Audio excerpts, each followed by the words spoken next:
আল্লাহ তাবারাক ওয়া তাআলা রাসূল বলছেন, যেদিন হযরতে মুসা আলাইহিস সালামকে ফেরাউনের দল তাড়তে শুরু করেছে, যেমন আপনাদের পেছনে নদী ওই রকম নীল নদের কাছে গিয়ে পৌঁছালো, তখন ফেরাউনের দল বলছে, ও নবী মুসা, ঈমান এনেছি ঠিক আছে, কিন্তু মরার জন্য আসিনি।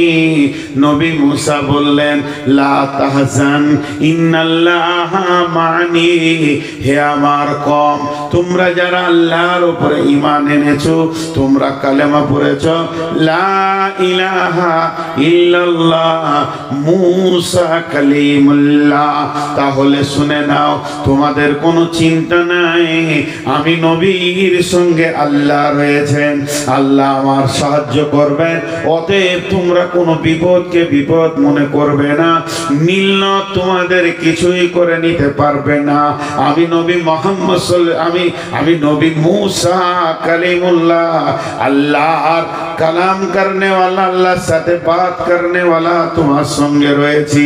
কিন্তু যখন গারে শহুরে আল্লাহর নবী যখন হিজরতে বের হয়ে গেলেন, মক্কা ছাড়ার পালা পড়ল, মদিনা যেতে হবে, এমন সময়ে গারে শহুরের ভিতরে ঢুকে আছেন, কে আছেন না নবী মুহাম্মদ সাল্লাল্লাহু আলাইহি সাল্লাম আছেন, সঙ্গে কে আছেন, আবু বকর সিদ্দিক রাদিয়াল্লাহু তাআলা আনহু আছেন, এরা দুইজনেই সেখানে রয়েছেন। এমন সময় আবু বকরের মুখটা ফ্যাকসা হয়ে গেছে, আল্লাহর নবী বললেন, লা তাহজান ইন্নাল্লাহা মা'ানা। আল্লাহর নবী বলেন, আবু বকর রে, তুমি চিন্তা করো না, তোমার আমার সঙ্গে আল্লাহ রয়েছে। তাহলে দুইটা নবীর কথার কত পার্থক্য।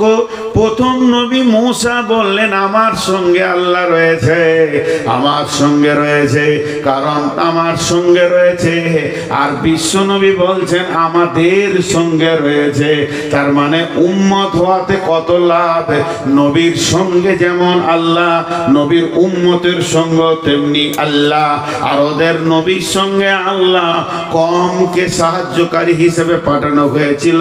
আল্লাহ ওদের নবী বলে দেবেন, তারপরে আল্লাহ তার সাহায্য করবেন। অতএব এত পার্থক্য। আমাদেরকে কেন এই সম্মানে দেওয়া হলো, এতটা উঁচু পর্যায়ে কেন আনা হলো?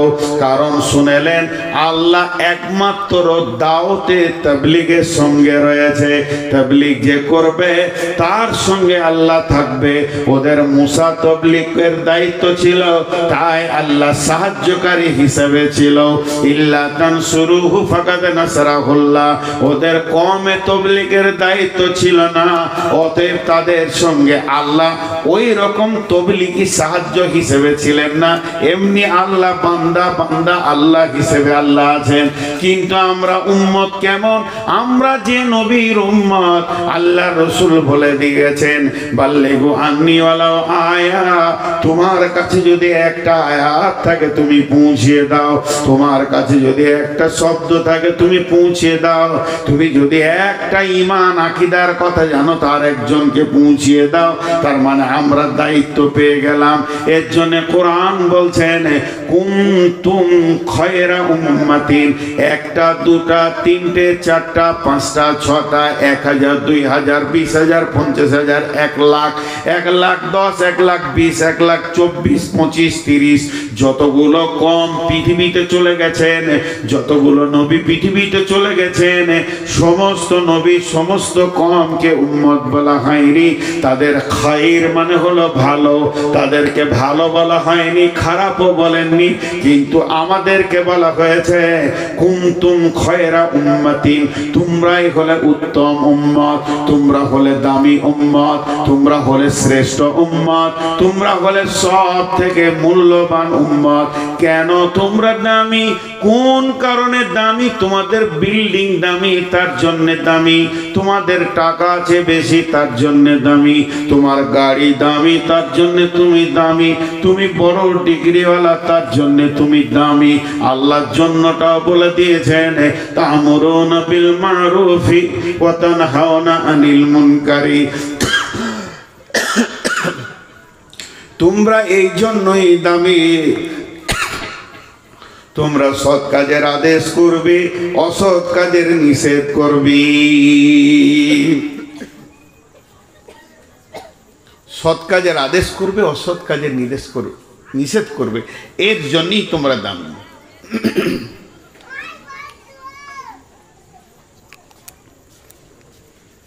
আমাদের দাম হওয়ার কারণ ওইটাই।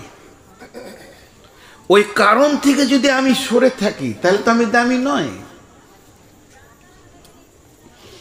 ওই কারণটা থেকে যদি আমি সরে থাকি তাহলে আমি দামি নই। জি, আজকে আমাদের অবস্থা কি মা বোন? একটু ভাবি, আজকের মেয়ে সেই দিনের মেয়ে। তাবলীগ পুরুষরাও করবে, মেয়েরাও করবে। তাবলীগ এমন একটা দায়িত্ব, পুরুষরা পুরুষের ভিতরে করবে, মেয়েদেরকে পর্দায় রেখে করবে, আর মেয়েরা মেয়েদের ভিতরেই করবে, পুরুষের মাঝে যাবে না। আজকে আমরা শেষ করতে করতে ইসলামকে অনেক সরিয়ে দিয়েছি। ভাইরা আমার, আল্লাহ তাবারাক ওয়া তাআলা বলছেন বিসমিল্লাহির রহমানির রহিম, ওমান আহসানু কওলাম মিম্মান দাআ ইলাল্লাহি ফাকালা ইন্নানি মিনাল মুসলিমিন وعمل صالحا فقال إنني من المسلمين ومن أحسن قولا ممن دعا إلى الله وعمل صالحا فقال إنني من المسلمين। ওর কথার চাইতে কার কথা আমাকে ভালো লাগতে পারে? ওর কথার থেকে কার কথা আমার কাছে ভালো? যে নিজে আমল করে এবং মানুষকে ডাকে আর দাবি করে আমি মুসলিম, মুসলিমদের ভিতরে আমি একজন। ওয়ামিলা সলিহা, সে ভালো আমল করে আর মানুষকে আল্লাহর দিকে ডাকে। তার কথার থেকে আর কারো কথা আল্লাহর কাছে প্রিয় নয়। আমরা সারাদিন যত কথা বলি, সারাদিন কথার চারটা ভাগ আছে। একটা হলো প্রয়োজনীয় কথা, একটা অপ্রয়োজনীয় কথা, একটা ভালো কথা, একটা খারাপ কথা।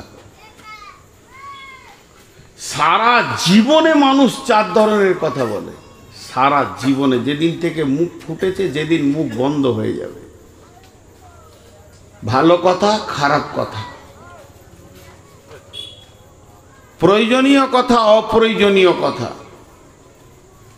প্রয়োজন আছে।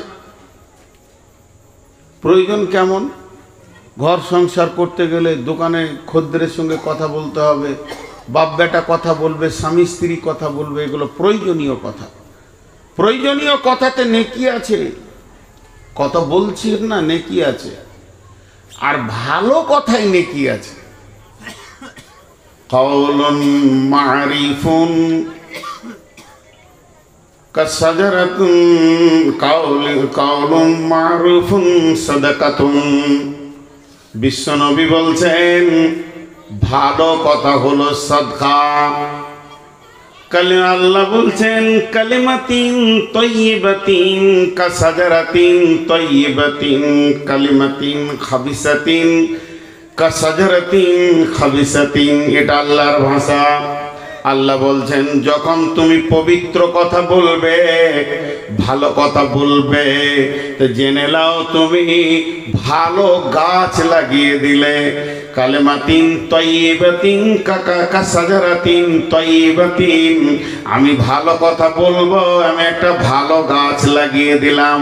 ওই গাছ থেকে ফল হবে, ফল থেকে গাছ হবে, গাছ থেকে ফল হবে, ফল থেকে গাছ হবে। এবার জঙ্গল লেগে যাবে, বিরাট বৃহৎ জঙ্গল হয়ে যাবে। কিয়ামতের মাঠে আমি খালি একবার কাউকে বলেছি, ভাই আল্লাহর ঘরে চলেন, জুয়া ছেড়ে দেন, তাস ছেড়ে দেন, লুডু ছেড়ে দেন, দাবা ছেড়ে দেন, এই কথা বলেছি। এর জন্য আমার একটা মিষ্টি গাছের লেগে গেল ফল, বিচন লেগে গেল। এবার আমি আর বলিনি, তবে ফল হতে চলেছে, লাভ হতে চলেছে, জঙ্গল হতে চলেছে। আর আল্লাহ বলছেন, যখন তুমি কাউকে কোনো খারাপ বুদ্ধি দেবে, সুদের লাইন ধরিয়ে দেবে, এখানে করো, এখানে এনজিও করো, এখানে কি করো, এই জায়গায় নিয়ে এসে এখানে ফাইন্যান্স করো, নানা রকম করে যখন আপনার ইন্স্যুরেন্স করো, এটা ওটা করে আপনি যখন লাগিয়ে দেবেন, তখন আপনার হবে কি, একটা নিমের গাছ লেগে গেল, তার বুটি হবে, তার থেকে গাছ হবে, তার থেকে গাছ হবে, যত জঙ্গল হবে সব তেতোতে ভরে যাবে, আর এটা মিষ্টিতে ভরে যাবে। তাই আমার আল্লাহ বলেছেন, কালিমাতিন তাইয়্যিবাতিন কাশাজারাতিন তাইয়্যিবাতিন। অতএব বন্ধুরে, তাবলীগ একটা এমন জিনিস, আপনি একবার বলে দিয়ে ঘুমিয়ে যাবেন, কিন্তু নেকির রাস্তাটা বন্ধ হবে না। এর জন্য আল্লাহ বলছেন, ওমান আহসানু কওলাম মিম্মান দাআ ইলাল্লাহি ওয়া আমিলা সালিহা ফাকালা ইন্নানি মিনাল মুসলিমিন।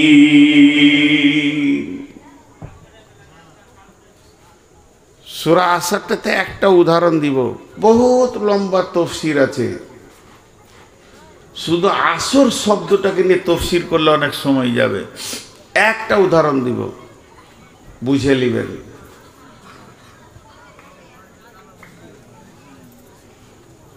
আল্লাহ তাবারাক ওয়া তাআলা বলছেন, বিসমিল্লাহির রহমানির রহিম,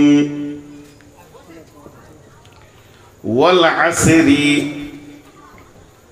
ইন্নাল ইনসানা লাফি খুসর, ওয়াল আসর ইন্নাল ইনসানা লাফি খুসর ইল্লাল্লাযীনা আমানু ওয়া আমিলুস সালিহাতি ওয়া তাওয়াসাউ বিল হাক্কি ওয়া তাওয়াসাউ বিস সবরি। দেখেন, আল্লাহ আসরের কসম খেয়েছেন। এই ওয়াক্তটা বড় মূল্যবান, এই ওয়াক্তে ফেরেশতা চেঞ্জ হয়, এই ওয়াক্তটা বড় মূল্যবান। পৃথিবীর একটা জীবনের একটা দিন আসরের সময় বিদায় নেয়। আল্লাহ কালকে নিয়ে অনেক কথা বলেছেন। আল্লাহ দুটি সূরা রেখেছেন ওয়াক্তের উপরে, একটার নাম ফাজর, একটার নাম আসর। আল্লাহ তাবারাক ওয়া তাআলা আসরের কসম করেছেন, ফজরের কসম করেছেন, আল্লাহ দুহার কসম করেছেন, আল্লাহ রাত্রিকালের কসম করেছেন, চলমান রাত্রির কসম করেছেন, আল্লাহ 10 রাত্রির কসম করেছেন। আল্লাহ তাবারাক ওয়া তাআলা কত সুন্দর রাতকে নিয়ে কথা বলেছেন। আল্লাহ একটা রাতকে শবে কদর বানিয়েছেন, একটা দিনকে আরাফাতের ময়দান বানিয়েছেন। বিভিন্ন রকমকে কালকে আল্লাহ এত গুরুত্ব দিয়েছেন, সময়কে এত গুরুত্ব দিয়েছেন, যে লোক সময়ের মূল্য দেয় না, সে নিজের মূল্য নিজেই দেয় না। এখানে আল্লাহ আসরের কসম করে বলছেন, ইন্নাল ইনসানা লাফি খুসরি, ইন্নাল ইনসানা লাফি খুসরে, নিশ্চয়ই মানুষ ক্ষতিগ্রস্তর মধ্যে রয়েছে। এখানে কোন জাতিকে বলা হয়নি, মুসলমান বলা হয়নি, হিন্দু, জৈন, খ্রিস্টান, বৌদ্ধ আপনার বলা হয়নি, এখানে কোনো মেনশন করা হয়নি। হানফি, সাফি, মালিকি, হাম্বলি, দেওবন্দি, শিয়া, সুন্নি, কাদরিয়ানি, চিশতিয়ানি, নকশবন্দি, ছোটর মিতর, রাজমিস্ত্রি, লেবার, ড্রাইভার বলে কিছু বলা হয়নি। এক কথায় আল্লাহ বলেছেন, ইন্নাল ইনসানা, সারা পৃথিবীর বুকে যত মানুষ রয়েছে, লাফি খুসরি, তারা ক্ষতিগ্রস্তর মধ্যে ডুবে রয়েছে।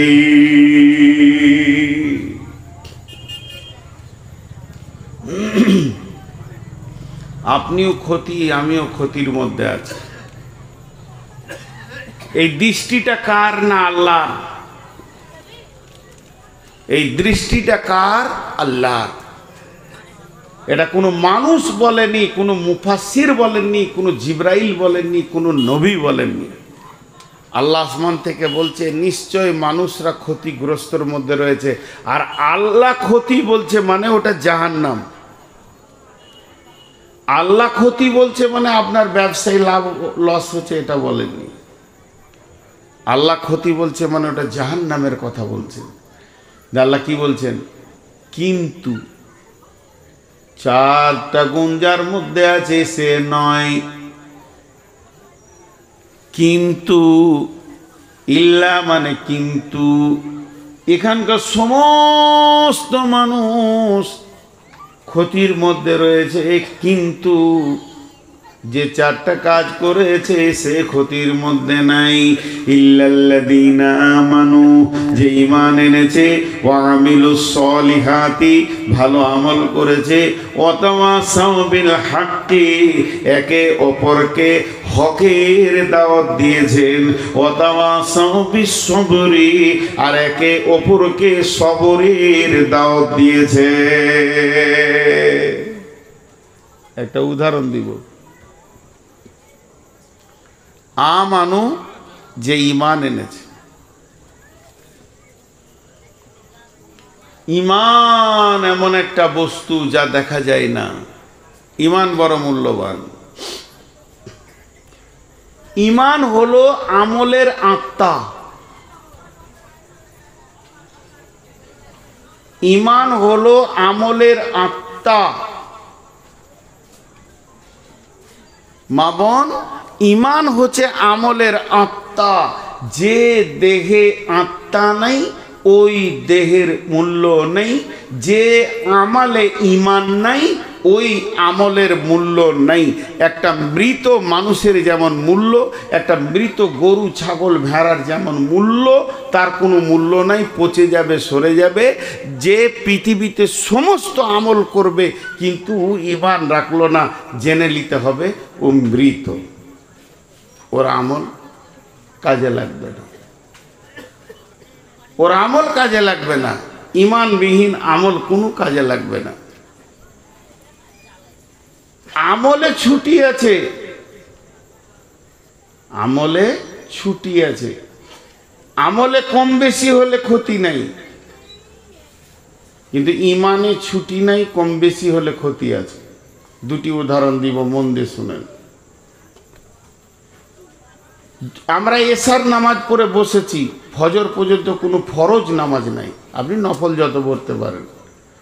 ফজরের নামাজ পড়ে নিব, জোহর পর্যন্ত কোনো মুফতি, কোনো মুহাদ্দিস আপনাকে বলবে না যে আপনার নামাজ ফরজ আছে, এখন নফল পড়তে পারেন। জোহর পড়ে নিব, আসর পর্যন্ত ছুটি, আসর পড়ে নিব, মাগরিব পর্যন্ত ছুটি, মাগরিব পড়ে নিব, এশা পর্যন্ত ছুটি, এশা পড়ে নিব, আবার ফজর পর্যন্ত ছুটি। তার মানে দিনে 5 বার নামাজ।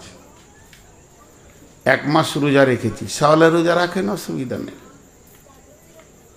কিন্তু 1 বছরে 11টা মাস ছুটি হয়ে গেল, আর রোজা ফরজ নেই।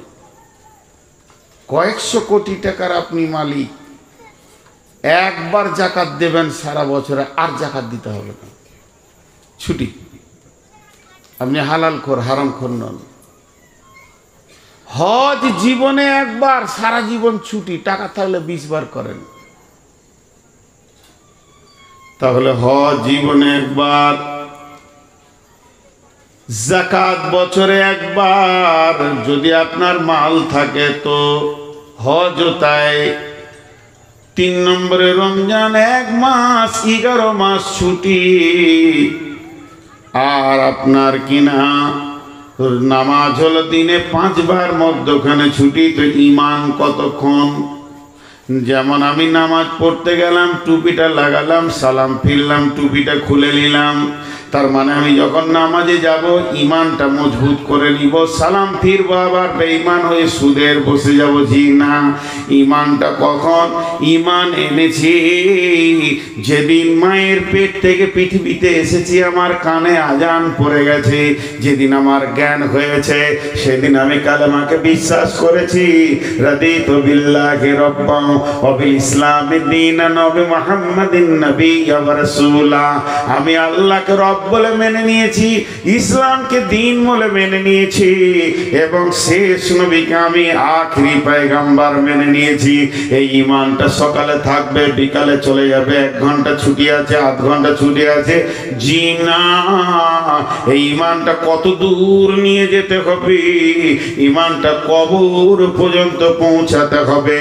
তখন আপনি কবরের ভিতরে ঈমানকে ঢুকিয়ে দিতে পারবেন, তখন আর আপনার টেনশন নাই, ঈমান আপনাকে জান্নাতে ঢুকিয়ে দেবে। ঈমানের কোনো ছুটি নেই। এইখানে একটা পোল, ওইখানে একটা পোল, ওইখানে একটা পোল, ওইখানে একটা পোল। পোল গায়ে গায়ে লেগে নাই, কিন্তু তার লেগে আছে।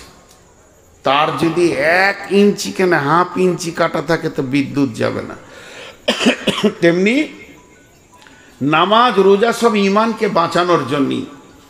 তো ঈমান বেঁচে আছে মানে আপনার আমল পৌঁছাচ্ছে। এবার আমলে কম বেশি হলে চলবে, কিন্তু ঈমানে চলবে না। এর একটা উদাহরণ নেন, বিরাট বড় মসজিদ, বিরাট বড় মসজিদ, 80টা ফ্যান আছে, 62টা বাল্ব আছে। কত বড় মসজিদ!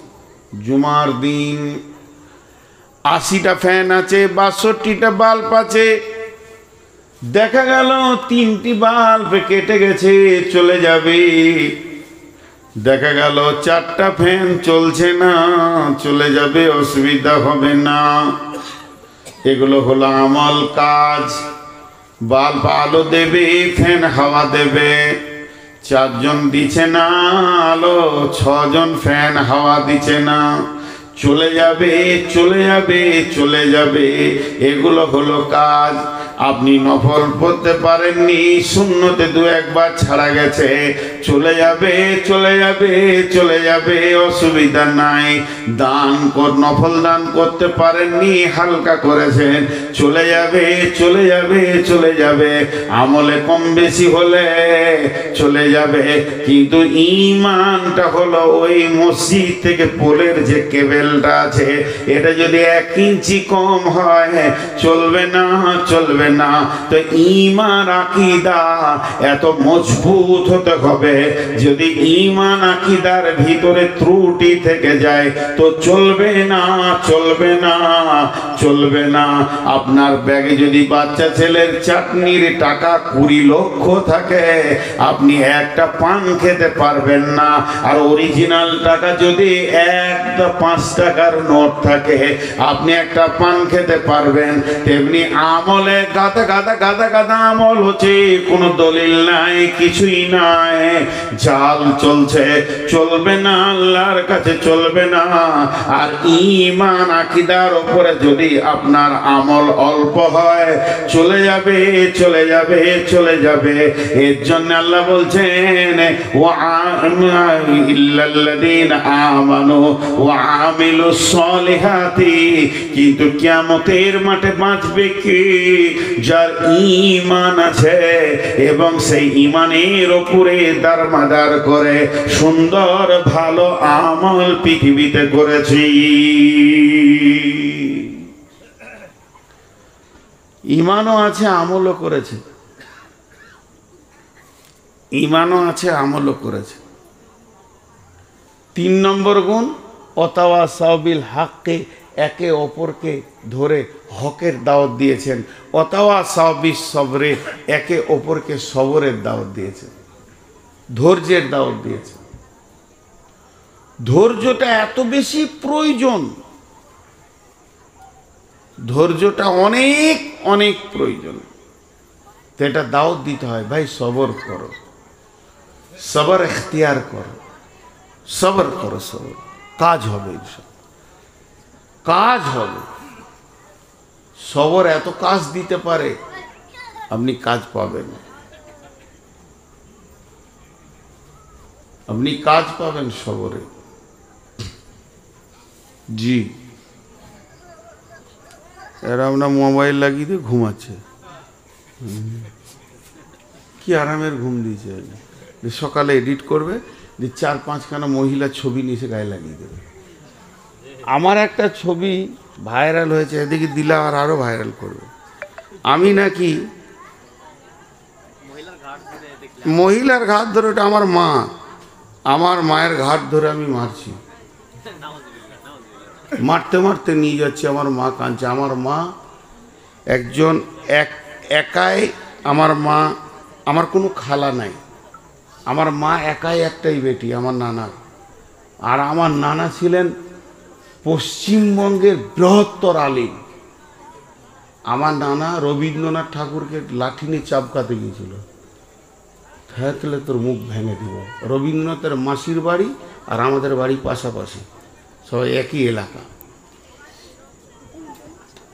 আমার নানা যার কাছে পড়েছে তার কাছে আমার নানার সাথী, মানে পরের জামানার সাথীর কাছে নজরুল পড়াশোনা করেছে। নজরুল মিসকাত পড়েছে কুলসোনা মাদ্রাসায়। নজরুলের অনেক ঘটনা আমরা পেয়েছি, আমি আমার নানাকে দেখিনি। আমি একজন খোশনসিব না বদনসিব বলবেন, আমি আমার 5 বছরে মাকে হারিয়েছি।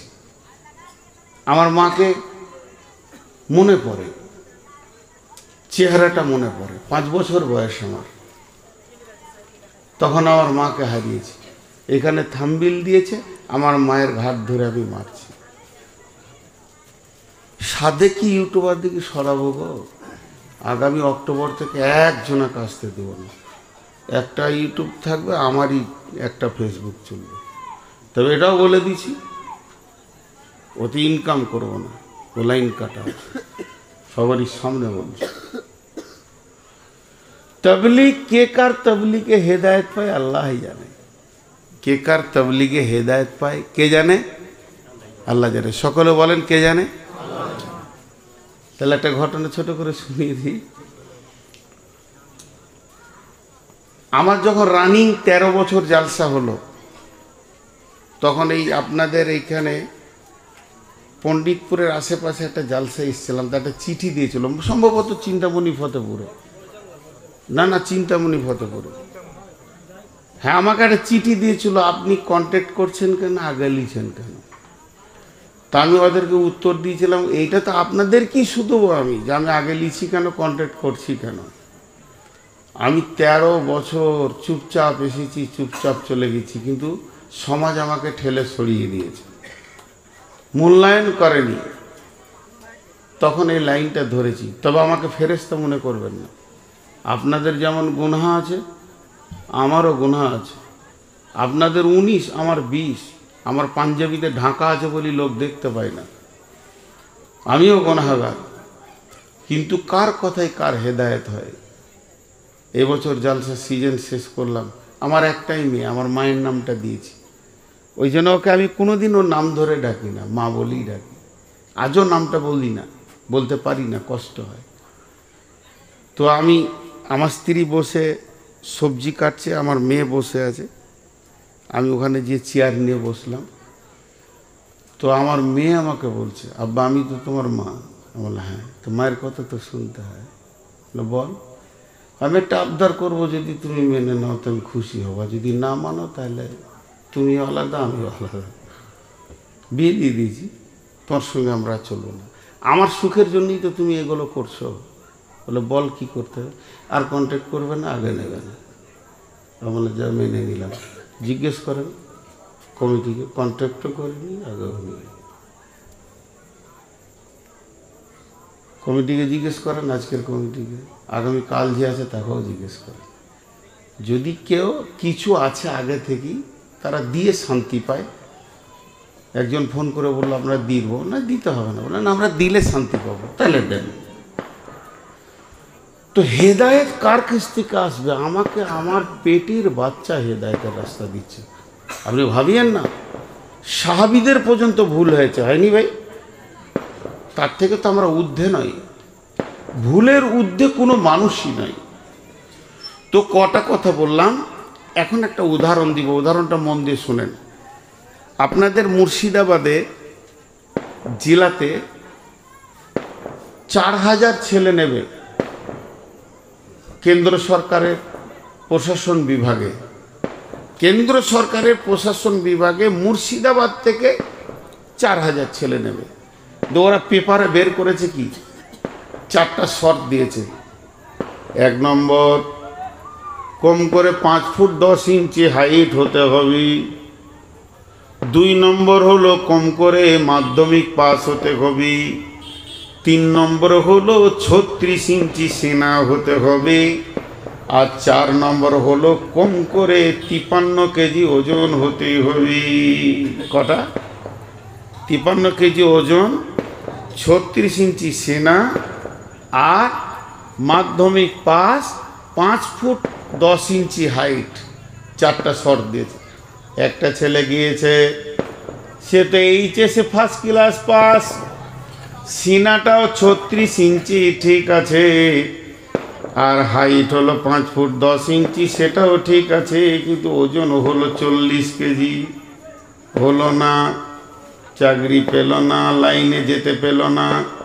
এরপরে একটা ছেলে গেছে, ওজন 53 কেজি, 36 ইঞ্চি সিনা, 5 ফুট 10 ইঞ্চি হাইট, কিন্তু স্কুল জীবনে যায়নি, মূর্খ, হলো না। আর একটা ছেলে গেল, মেয়ে স্কুলে পাস করেছে, 53 কেজি ওজন হয়েছে, 5 ফুট আপনার কিনা 36 ইঞ্চি সেনা হয়েছে, কিন্তু হাইটটা হচ্ছে 3.5 ফুট। হলো না। তার মানে 4টার মধ্যে যদি একটা বাদ যায়, ওই ছেলেটা যেমন প্রশাসন বিভাগে, আর্মিতে বলেন, বিএসএফে বলেন, মিলিটারিতে বলেন, চান্স পাবে না। 4টার মধ্যে একটা বাদ হয়ে গেলে ওই বাদ হয়ে যাবে। আল্লাহ বলছে, তুমি কি জান্নাত যেতে চাও না জাহান্নাম যেতে চাও? আমার দৃষ্টিতে পৃথিবীর সমস্ত মানুষ ক্ষতিগ্রস্তর মধ্যে রয়েছে, তারা ক্ষতিতে পড়ে গেছে। শুধু বেঁচে যাবে কে? ইল্লাল্লাযীনা আমানু, যে ঈমান এনেছে, ওয়া আমিলুস সালিহাতি, ভালো আমল করেছে, ওয়া তাওয়াসাউ বিল হাক্কি, এবং হকের দাওয়াত দেবে, ওয়া তাওয়াসাউ বিস সবরি, এবং সবরের দাওয়াত দেবে। এই লোকগুলি বেঁচে যাবে। একটা লোক হকের দাওয়াত দিল, সবরের দাওয়াত দিল, ভালো আমল করলো, ঈমান আনেনি, এই লোকটা ক্ষতিগ্রস্তর মধ্যে রয়েছে। একটা লোক ঈমান এনেছে, আমল করে না, খালি হকের দাওয়াত দেয় আর সবরের দাওয়াত দেয়, সেও ক্ষতিগ্রস্তের মধ্যে রয়েছে। একটা লোক ঈমান এনেছে, আমল করেছে, সেই ঈমানদার এত আমল করে, গায়ের মধ্যে অত আমল কেউ করে না, কিন্তু জীবনে কাউকে তাবলীগ করে না, এও ক্ষতিগ্রস্তের মধ্যে পড়ে গেছে। তোমার আমল তোমাকে বাঁচাবে। তোমাকে নামাজ পড়ার জন্য পাঠানো হয়নি, নামাজ কায়েম করার জন্য পাঠানো হয়েছে। এরপরে একটা লোক আমল এনেছে, ঈমান এনেছে, আমল করে, হকের দাওয়াত দেয়, কিন্তু সবরের দাওয়াত দেয়নি, এই লোকটাও ক্ষতিগ্রস্তর মধ্যে রয়েছে। অতএব ইসলামকে বাঁচাতে গেলে এই 4টা বলিষ্ঠ গুণের প্রয়োজন আছে। এই 4টা গুণ যদি না থাকে, বন্ধুরে, ইসলামকে বাঁচানো যাবে না। মেয়েরা তাবলীগ করে কেমন করে? পুরুষরা তাবলীগ করবে কেমন করে? জি, মেয়েরা তাবলীগ করে না। সাহাবীটার নাম হচ্ছে আমর বিন জমু। সাহাবীটার নাম আমর বিন জমু। মাঝে একটা ছোট কথা বলিনি ভাই, বেয়াদবি মনে করবেন না, মাফ করে দিয়েন। আমার গ্রামে একটা মাদ্রাসা আছে, আজকে সেই মাদ্রাসার বয়স 50। তার মানে আমার বয়সের সাথে সম্পর্ক মাদ্রাসাটা। আমি মাসুম বাচ্চা, 2 বছরের তখন মাঝে। মুরব্বীরা চালাতেন, আমাদের বাপ চাচারা এতদিন ধারক বাহক হয়েছিল। তবে আমার প্রতি মাদ্রাসার অনেক বড় দাবি থাকতো সবসময়। কোনোদিন মাদ্রাসার আমি হ্যান্ডেলিং করিনি। 2বার নিয়ে গেছিল মাদ্রাসায়, ওরা জোর করে পালিয়ে এসেছিলাম যে আপনারা রয়েছেন, চালান। এবছর রমজানের আগে গোটা গ্রাম এক হয়ে বসে সম্পূর্ণ মাদ্রাসাটা চাপিয়ে দিয়েছে। দোয়া রাখবেন যেন চালাতে পারি। আর খেয়াল রাখবেন, মাদ্রাসাতে মিসকাত, আবু দাউদ, তিরমিজি পর্যন্ত খোলা আছে। এই পর্যন্ত প্রায় 60-70টা ছেলে ফোন করেছে, আমি ফেসবুকে দিয়েছিলাম। মেধা দক্ষ ছেলে থাকলে পাঠাবেন, কারণ এই মাদ্রাসাটা পরিচালনা হবে কয়েকটি মাদানিকে দিয়ে। আপনার ছেলে যদি পড়ায় দুর্বল হয় কিন্তু রাখা যাবে না। ছেলে যদি মেধা হয়, চমক হয়, দুটি জিনিস পাবেন, ওর ভবিষ্যৎ উজ্জ্বল হবেই ইনশাআল্লাহ, আল্লাহকে ভরসা করে বলছি। কারণ ওখানে পড়াশোনা খুব কড়া। আগে গার্জেনকে মজবুত হতে হবে যে আমার ছেলে ওখান থেকে সরাবো না, 1 নম্বর। দ্বিতীয় নম্বর হলো আদর্শ ছেলে নেবেন তো আমার মাদ্রাসায় পাঠান। আদর্শ, আমাদের বর্ধমানের ভাষা অনেক ভালো, সেখানে থাকলে কথাবার্তা চাল চলন ভালো হবে। এইটা একটা কথা বলছি। আর দ্বিতীয় একটা কথা বলছি, সামনে হজের নিয়ত করেছি, হজে যাব ইনশাল্লাহ। হজের পরে পরে আমার উমরার গ্রুপ যাবে। যদি কেউ আমার সঙ্গে উমরায় যেতে চান, সে আমার নম্বরে ফোন করবেন।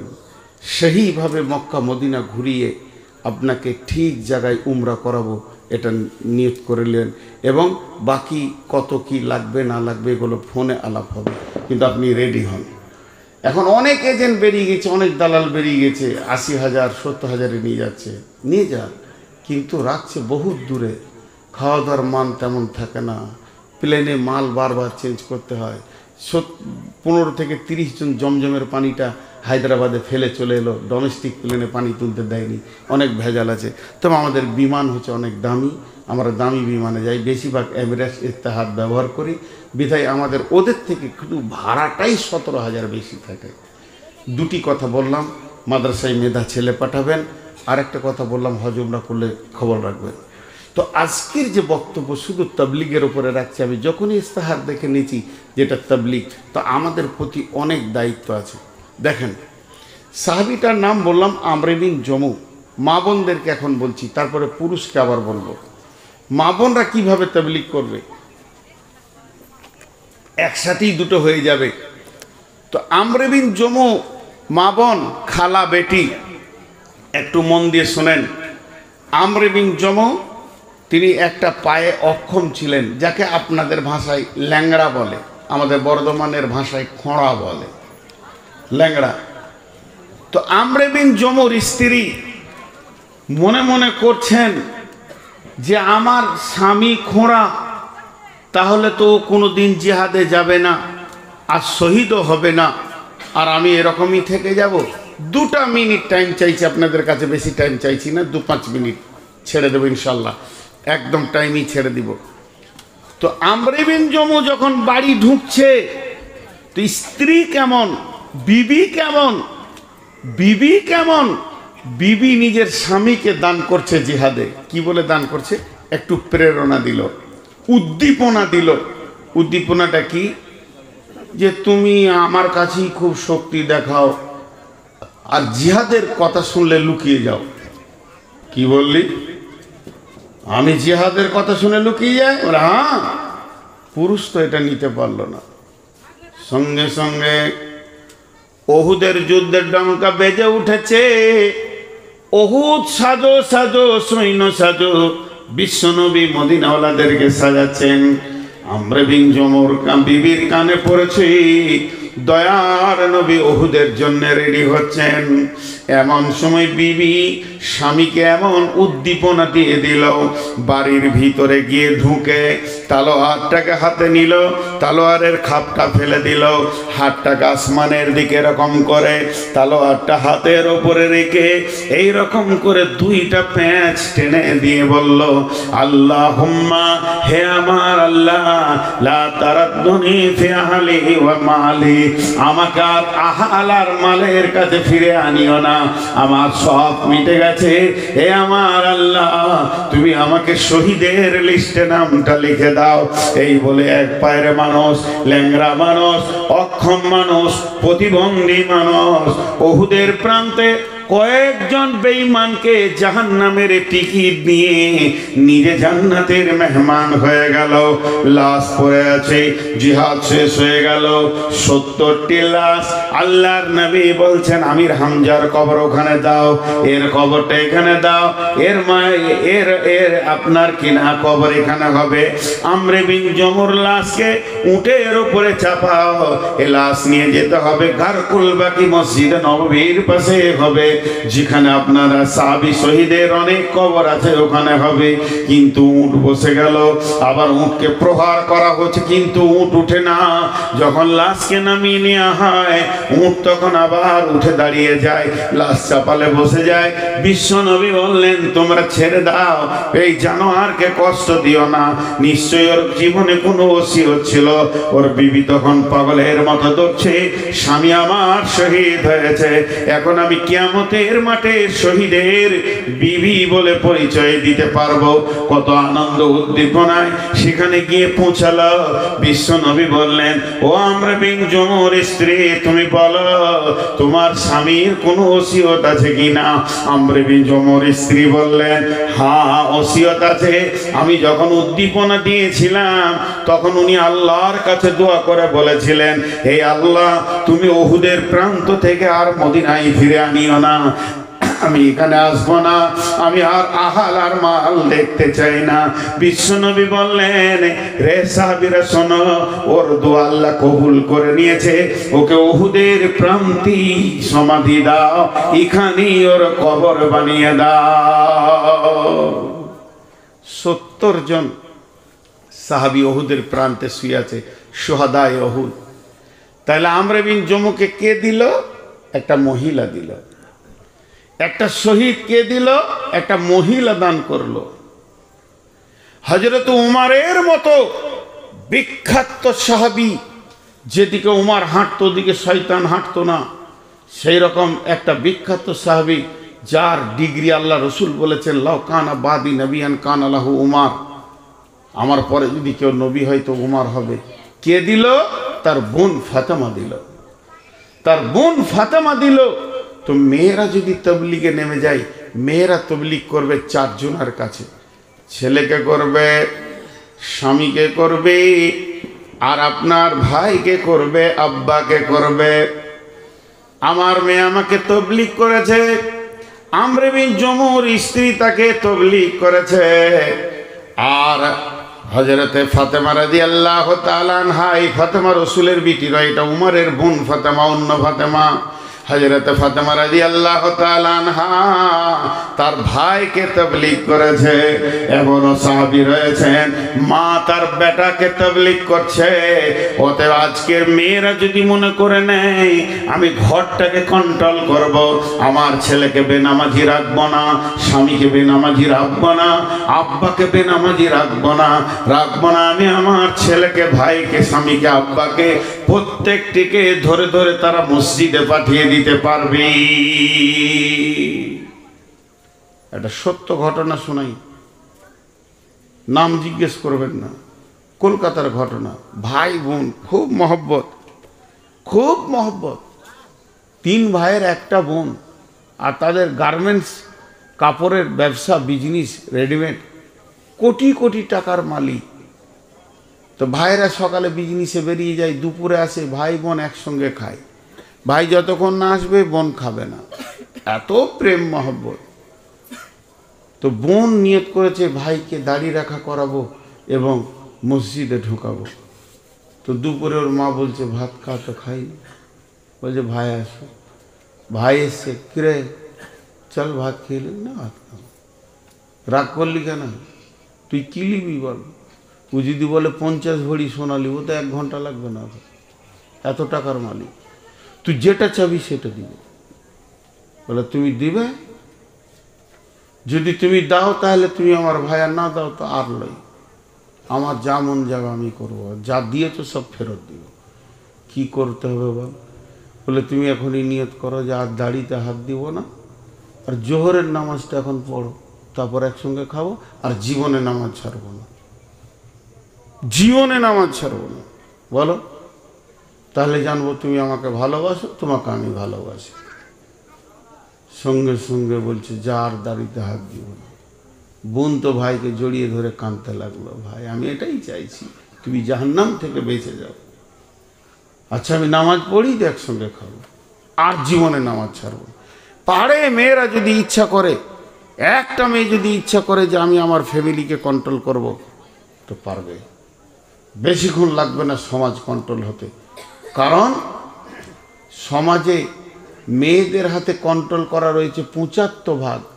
কীরকম ভাগটা করছি, 100টা লোক, 100টা লোকের ভিতরে বাচ্চা হচ্ছে 50 আর বয়স্ক হচ্ছে 50, তাহলে কত হলো 100।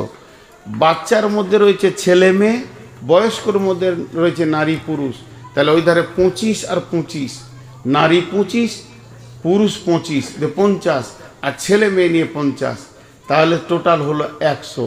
তো একটা মেয়ে যদি তবলিগে নেমে যায় তাহলে ও 25কে নিয়ে তবলিগ শুরু করলো, আর ওদের কোলে হচ্ছে বেটা বেটি, ওখানে 50, 75% সমাজকে মেয়েরা ঘুরিয়ে দিতে পারবে।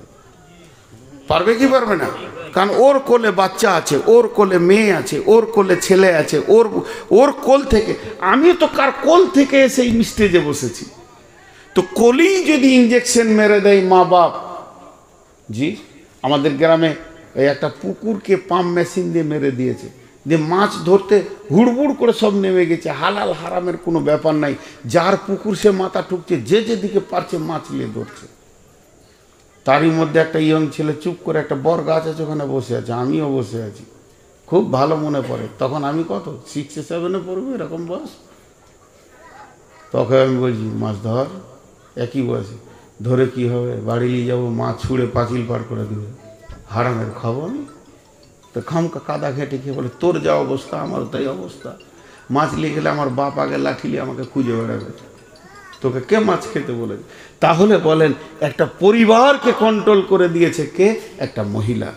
জি, আর এখন কি হচ্ছে, একটা ছেলে যদি কারো কাছ থেকে আম চুরি করে আনছে, পেঁয়াজ চুরি করে আনছে, বেগুন চুরি করে আনছে, তোর মা গায়ে মাথায় হাত বুলি বলছে বেটার জ্ঞান কত হয়েছে যেটা কাজে লাগবে। কার কাছ থেকে এনেছো জানি না, ও জিজ্ঞেসই করলো না। জি, আমি তো মায়ের স্নেহ ভালোবাসার কথা বলতে পারবো না, আব্বার পারবো। তো আমার আব্বা মিলিটারি মানুষ ছিলেন, খুব কড়া, খুব কড়া। বাড়ি ঢুকতাম এসার সময়, দাঁড়া, জোহর কোথা পড়েছিস, আসর কোথা পড়েছিস, কুনি কে ইমাম ছিল, মাগরিবে কি সূরা পড়েছে বল, এতগুলো শোনাইতে হতো, তারপরে শুতে দিত। এক বিপদ ছিল। তা আজকে বুঝছি কত বড় নিয়ামত ছিল। অতএব মা বোনদেরকে বলছি, আপনারা প্রতিজ্ঞাবদ্ধ হয়ে ফ্যামিলিতে নেমে যান যে আমার বাচ্চা ছেলেটা যে এটা হাতে করে নিয়ে এসে বাড়ি ঢুকবে, ওটাকে প্রশ্ন করব কোথা পেলে, কেন পেলে, কে দিল, কিভাবে আনলে। তা একটা সমাজ চেঞ্জ হয়ে যাবে। যাই হোক, আমি এখন সমাপনীর দিকে যাচ্ছি। টোটাল বক্তব্যটা আমি মাত্র 1 মিনিটে বলবো। সেটা হলো কি, 1 নম্বর হচ্ছে আমরা তাবলিগের জন্য পৃথিবীতে এসেছি, আমাদেরকে তাবলিগের জন্যই পাঠানো হয়েছে। আর ওই লোকটার কথা আল্লাহর কাছে সব থেকে ভালো, যে নিজে আমল করবে এবং বলবে আমি মুসলিম, এবং যার মধ্যে 4টা গুণ থাকবে সে বেঁচে যাবে, বাকি কেউ বাঁচবে না। আল্লাহ তাবারক ওয়া তাআলা আমাদেরকে বেশি করে তবলিগ করার তৌফিক দান করুন, আল্লাহুম্মা আমিন। আমার কাছে 2-5 মিনিট চেয়েছিল, তাই আমি 15 মিনিট পর্যন্ত টেনে দিলাম। আগামীতে এত বক্তব্য রাখার ক্ষমতা আর রাখবো না, ইচ্ছা করে সব কিছু কমাতে শুরু করেছি, না হলে সমাজ আমাকে সেই বিবেচনায় রাখবে না, খালি শেষেই দেবে। আমি অনেক কষ্টের মধ্যে আপনাদের কাছে পৌঁছেছি, আপনাদের কাছে 2টি দোয়া চাইছি, আপনারা আমার জন্য দোয়া করবেন, আপনাদের জন্য আমি দোয়া করছি। এখন দোয়া করছি, সকলে আমিন বলবেন। এই আল্লাহ, আজকের তবলিগ তুমি কবুল করে নাও। এই আল্লাহ, আজকের সব যদি ইখলাসের সঙ্গে হয় তুমি কবুল করে নাও। এই আল্লাহ, আমরা যতজন মানুষ বসে আছি, আমরা যেন মত পর্যন্ত তোমার দিনের মেহনত করতে পারি, তুমি তৌফিক দাও। আল্লাহ, আমাদের মা বোনদেরকেও তৌফিক দাও, তারাও যেন তাবলীগ করতে পারে। আল্লাহ, আমাদেরকে তুমি মেয়েদেরকে পর্দায় থাকা, ইজ্জত আবরু আর এবং আমাদেরকে হালাল উপার্জন করা তুমি তৌফিক দান করো। আল্লাহ, আমাদের মা বাপ ভাই বোন আত্মীয় স্বজন যারা কবরে মাটির নিচে চলে গেছে, তাদেরকে তুমি মাফ করো, ক্ষমা করো, দয়া করো। এই আল্লাহ, ভবিষ্যৎ আমাদের সন্তানগুলোকে তুমি মুজাহিদ বানাও। আর আমরা যারা আছি এখানে বসে, তবলিগ করব, যেখানেই যাব তবলিগ করব, বলেন ইনশাআল্লাহ। আল্লাহ কবুল করুন, আল্লাহুম্মা আমিন। সকলে দোয়া পড়ি, সুবহানাকা আল্লাহুম্মা ওয়া বিহামদিকা ওয়া আশহাদু আল্লা ইলাহা ইল্লা আনতা আস্তাগফিরুকা ওয়া আতুবু ইলাইকা। আসসালামু আলাইকুম।